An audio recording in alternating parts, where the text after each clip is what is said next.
অনেক বেশি গ্যাসের সমস্যা, এটা কিন্তু দেখবেন যে হাইপার অ্যাসিডিটি, গ্যাস্ট্রোএসোফেজিয়াল রিফ্লাক্স ডিজিজ যেটাই বলে না কেন, গ্যাসের সমস্যাটা আমার কাছে মনে হয় যে প্রতি পরিবারে কারো না কারো এই গ্যাসের সমস্যা আছে। ইভেন আমরা সবাই জীবনের কোনো না কোনো এক মুহূর্তে এই গ্যাসের সমস্যা ভুগে থাকি। তো আমি আমার বড় ভাই ডক্টর নাবিল ভাইকে বলতে চাই যে আসলে কি কারণে গ্যাসের সমস্যাটা বেশি হয় এবং কি করলে পরে গ্যাসের সমস্যা থেকে মানুষ আসলে গ্যাসের ওষুধ না খেয়ে, অর্থাৎ অ্যান্টি আলসারেন্ট ওষুধ না খেয়ে ভালো থাকতে পারবে। ভাই থ্যাংক ইউ। ওকে, আসসালামু আলাইকুম। আমার যেটা মনে হয় সেটা হলো যে একটা মানুষ সুস্থ আছে না অসুস্থ আছে, এইটার দুইটা প্রশ্নের উত্তরে মোটামুটি 80% আমরা বের করতে পারি যে লোকটা সুস্থ না অসুস্থ। তার মধ্যে প্রথম যে প্রশ্নটা, যে তার অ্যাসিডিটি আছে কিনা, এটা 1 নম্বর প্রশ্ন। একটা লোকের যদি অ্যাসিডিটি থাকে, তার মানে তার শরীরের মধ্যে তার যে ডাইজেস্টিভ সিস্টেম, যেই সিস্টেমটা খাবারকে হজম করতে কাজ করে, যেই সিস্টেমটা শরীরের পুষ্টিগুলোকে প্রয়োজনীয় জায়গায় পৌঁছায় দেয়, সেই সিস্টেমটা নষ্ট। তার মানে আমাদের শরীরের যতগুলো সিস্টেম আছে তার মধ্যে আমাদের শরীর ভালো আছে না খারাপ আছে, এইটা বোঝার নাম্বার 1 সিস্টেম হচ্ছে ডাইজেস্টিভ সিস্টেমটা ঠিকভাবে কাজ করছে কিনা। তার ডাইজেস্টিভ সিস্টেমে যদি কোনো যেটা ওর অপছন্দ, এইরকম কোনো জিনিস যদি তাকে আমি দেই, তাহলে দেখা যাবে সে ওই সময় যে অপছন্দ করবে, এবং এই অপছন্দের কারণে তার ওইটার সহজ করে যদি বলি যে খাবারটা ঠিকভাবে সে হজম করতে পছন্দ করবে না, এবং এই কারণে অ্যাসিডিটি হবে। এটা একটা এক্সাম্পল দিলে আমরা আমার মনে হয় বুঝতে পারবো। সেটা হলো এরকম, ধরা যাক যে আমরা একটা ব্লেন্ডার মেশিন, সেখানে ফল ব্লেন্ড করি, বা বলা যেতে পারে যে কোনো একটা মশলা টশলা ব্লেন্ড করি। এই ব্লেন্ডার মেশিনে আমি যদি যে একটা ইটের টুকরা দিই, ওইটা কি সহজে ব্লেন্ড হবে? একটা ঘর ঘর আওয়াজ হবে, দেখা যাবে না ডিস্টার্ব? ঠিক তেমনি করে আমাদের শরীরে যেই খাবারটা খাওয়া দরকার ছিল, সেই খাবারটা যদি আমি খাই, যেমন বাসায় রান্না করা ন্যাচারাল যে খাবার, তাহলে দেখা যায় কিন্তু অ্যাসিডিটি হয় না।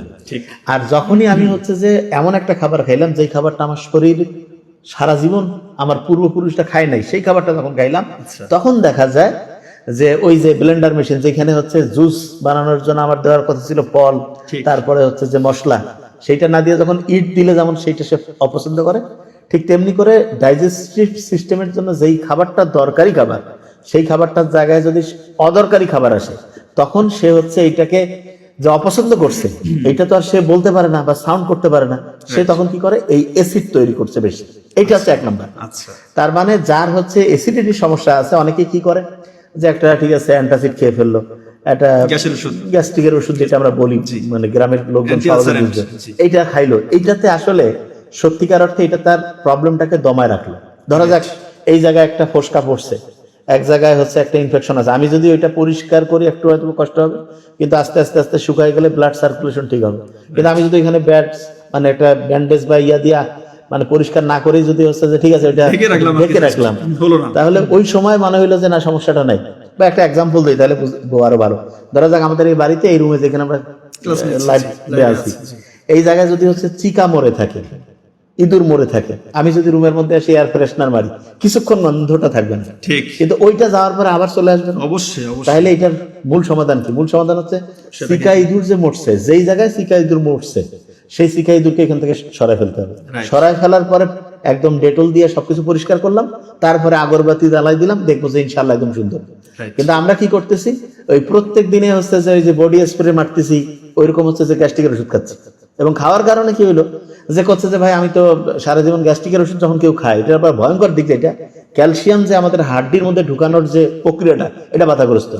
তার মানে রেগুলার কেউ যদি গ্যাস্ট্রিকের ওষুধ খেতে থাকে, তখন দেখা যাবে যে ভয়ঙ্কর সমস্যাটার মধ্যে পড়বে। সেটা হলো যে তার দেখা যাবে যে ক্যালসিয়াম শরীরের মধ্যে প্রয়োজনীয় যেটুকু দরকার, সেইটা ঠিকভাবে সে শরীর গ্রহণ করতে পারবে না।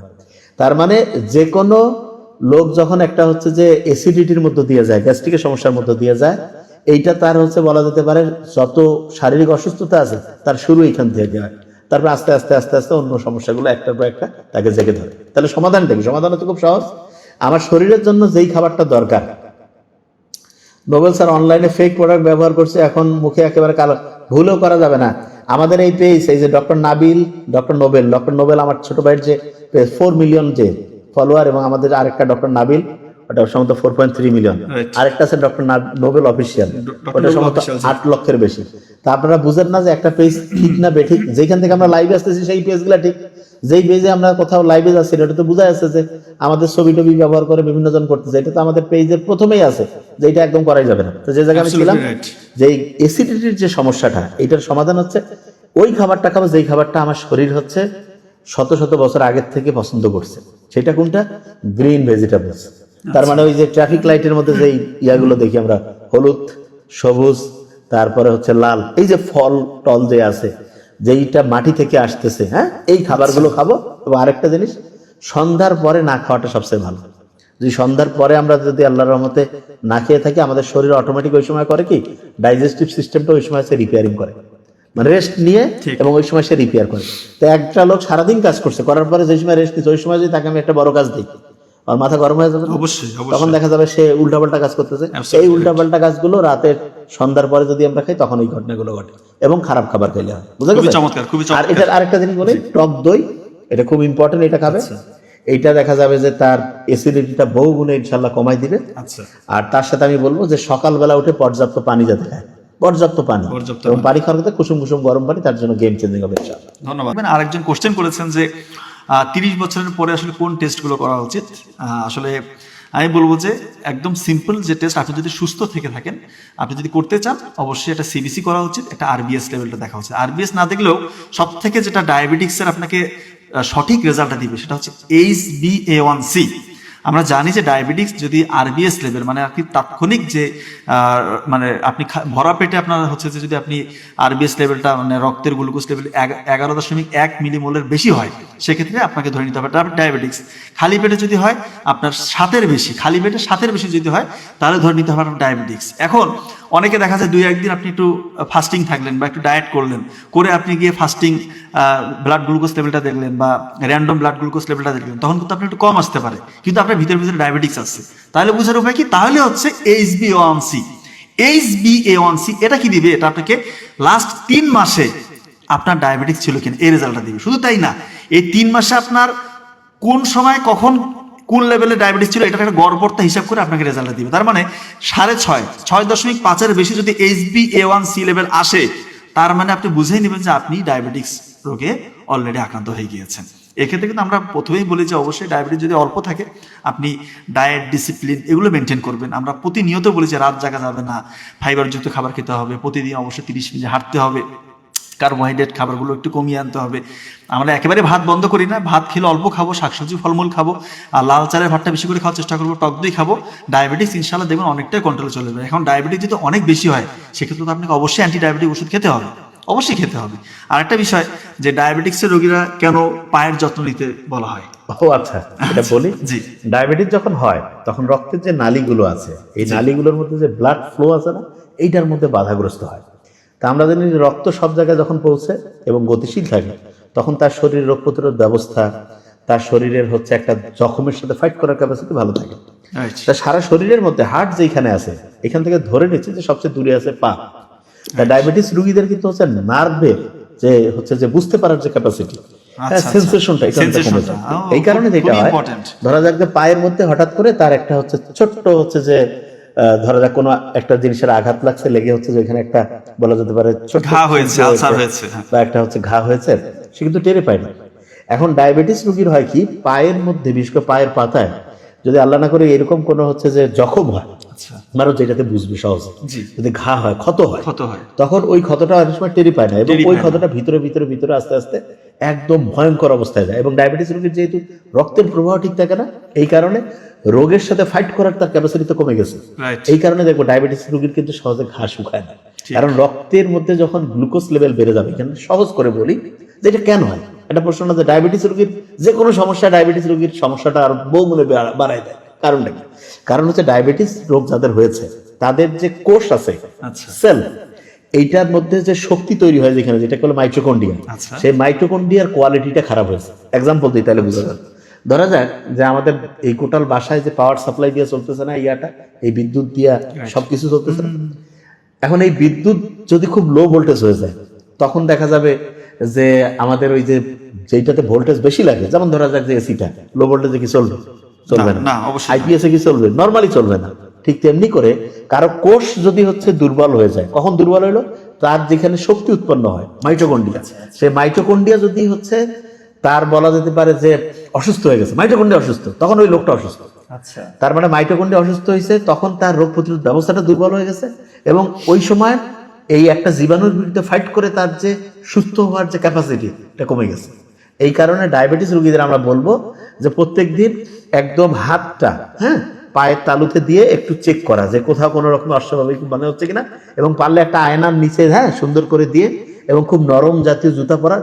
এবং ডায়াবেটিস রোগীদের চেষ্টা থাকতে হবে যাতে আল্লাহ না করুক কোনো কারণে যাতে আমার কোনো ক্ষত না হয়। আরেকটা জিনিস প্রশ্ন আসে, সেটা হলো যে ডায়াবেটিসের যারা আক্রান্ত হয় তারা কি এটা থেকে বের হয়ে আসতে পারবে কিনা, এরকম একটা প্রশ্ন হয়। অবশ্যই অবশ্যই অবশ্যই এবং খুব দামি প্রশ্ন অনেক। অবশ্যই। একটা জিনিস বলি, আল্লাহ যে আমাদের বডিটা বানাইছে এটা এমন অসাধারণ করে বানাইছে, কেউ যদি ঠিক লাইফস্টাইলে চলে, ঠিক লাইফস্টাইল বলতে কি তার চিন্তাটা ঠিক, তার শরীরের মধ্যে যে প্রত্যেকটা কোষের মধ্যে আল্লাহ যে ঘড়ি বসায় রাখছে ঘড়িটা ঠিক, তার কোষের মধ্যে যে মাইটোকন্ড্রিয়া আছে সেই মাইটোকন্ড্রিয়া ঠিক, রক্তের যে নালীগুলো আছে সেগুলো সচল, শ্বাস ঠিকভাবে নিচ্ছে ছাড়তেছে, রোদে একটু হাঁটতেছে, তারপরে খালি পায়ে একটু ঘাসের মধ্যে পায়চারি করতেছে, তার হচ্ছে মায়া বাবা ফ্যামিলির সবার সাথে বন্ডিং ভালো, অক্সিটোসিন ক্ষরণ হচ্ছে, রক্তের নালী পরিষ্কার হচ্ছে, এই যে সবগুলো জিনিস, পুষ্টিকর যে খাবারগুলো যেগুলো হচ্ছে সরাসরি রক্তে মানে আস্তে আস্তে আস্তে আস্তে গ্লুকোজটাকে দেয়, একবারে দেয় না, রক্তের মধ্যে কোনো ঝড় ঝাপটা নাই, তাহলে এইরকম যদি পরিস্থিতিতে থাকে তখন দেখা যাবে যে বিজ্ঞানীরা অবাক হয়েছে, রেডিও আইসোটোপ টেকনোলজি এগুলো পরীক্ষা করে দেখছে যে 98% কোষ, তার মানে গোটাল শরীরে যত ট্রিলিয়ন কোষ আছে, সহজ করে বলি প্রতি 100টা কোষের মধ্যে 98টা কোষ চেঞ্জ হয়ে যাবে। তার মানে 1 বছর সময়েরও কম সময়ের মধ্যে আমরা চাইলে আমাদের খারাপ কোষকে ভালো কোষ করতে পারি, এটা প্রমাণিত।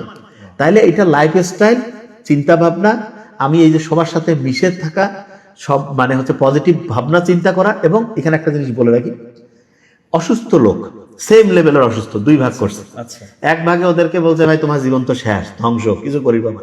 আরেক ভাগে বলছে ভাই তুমি শুকরিয়া আদায় করো, তুমি যে অবস্থায় আছো এর চাইতে খারাপ অবস্থা মানুষ আছে এবং তুমি ইনশাল্লাহ সামনে ভালো কিছু করবা। এই টানা এরকম দুই গ্রুপের লোককে সেম ট্রিটমেন্ট, কিন্তু জাস্ট এক গ্রুপকে হতাশার মতো কথা শোনাচ্ছে, আরেক গ্রুপকে না ইনশাল্লাহ তুই ভালো আশার হবে। কথা শোনাচ্ছে। আশার কথা, যেই গ্রুপকে আশার কথা শুনাইছে 6 সপ্তাহ পরে এদের হেলথের স্ট্যাটাস 35 থেকে 50% পর্যন্ত বেড়ে গেছে। তার মানে হচ্ছে এই যে আল্লাহ যে বলছে যে তুমি আশাবাদী হও, যারা হচ্ছে যে মুমিন তারা কখনো হতাশ হয় না, নিরাশ হয় না। মানে কি যেই রোগে হোক, দুনিয়াতে আল্লাহ সবকিছুরই বলছে এমন কোন রোগ নেই যার কোনো চিকিৎসা নেই, আমরা আবিষ্কার করতে পারিনি, এজন্য আমরা জানি না। আগে মানুষ ডায়রিয়া কলেরায় লাখ লাখ লোক মারা যেত, ওটার নাম ছিল ওলা বিবি। এখন দেখছি ওর স্যালাইন খাইলে মানুষ সুস্থ হয়ে যায়, আগে জানতাম না ডাব খাইলে সুস্থ হয়ে যাচ্ছে। তার মানে হয়তো পথে ঘাটেই আছে, আমরা খুঁজে পাচ্ছি না। কারণ অনেকের মাথায় ভাই বিজ্ঞানীরা কাজ করতেছে, আল্লাহ তো কইছে যে অণু পরমাণুর মধ্যে কি ঢুকে রাখছে আমরা বের করতে পারি। তার মানে একটা লোক অসুস্থ থেকে সুস্থ হইতে পারবে। এবং যেটা সবচেয়ে গেম চেঞ্জিং সেটা হলো যে কোনো পরিস্থিতি আল্লাহ যদি চায় এবং সে যদি চিন্তা ভাবনা ঠিকভাবে করে, তাহলে বছর খানিকেরও কম সময় তার শরীরের 98% কোষ চাইলে আল্লাহর রহমতে একদম চেঞ্জ হয়ে যেতে পারে।